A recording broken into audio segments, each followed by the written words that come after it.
Hi everyone, today we are going to go ahead and review the problems from your 10-2, 10-3 quiz review. You have a quiz tomorrow, or well, I guess on Thursday or Friday, but the type of problems that you will see on your quiz are the exact same as here, so they'll be the same shapes but with different numbers. Without further ado, I'm going to go ahead and tell you how to do number 1. So the first one says, find the lateral area of each prism, round your answer to the nearest whole number. Now remember, for your lateral area, LA equals P times H.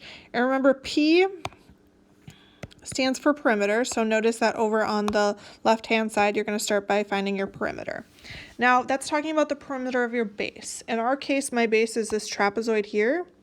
So I want to add up all the lengths of the sides for that trapezoid for P. So I'm going to do P equals, we need the top side. That's the same as this one here, so 8 plus, and then the bottom is 5. And then these two sides here, notice they each have one hash mark, so they're the same size. And they're the same size as this one back here, so they're both 5. So plus 5 plus 5.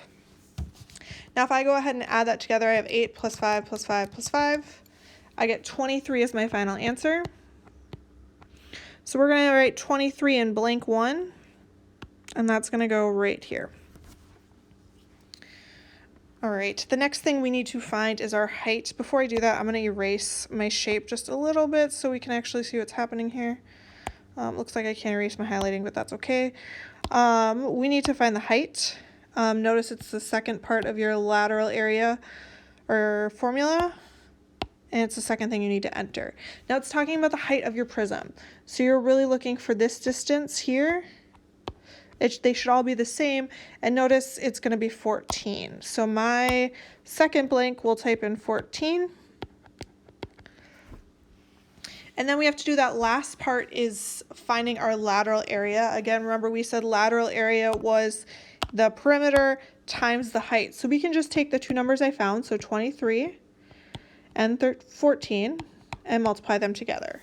So we're going to do 23 times 14, and I get 322 as my final answer. Again, I would put that in my last blank. It should pop up here as well when you write it. And that is your first problem. Again, tomorrow you'll start out with a problem that says find the lateral area of each prism. It'll be a trapezoidal prism, and this is how you should do it.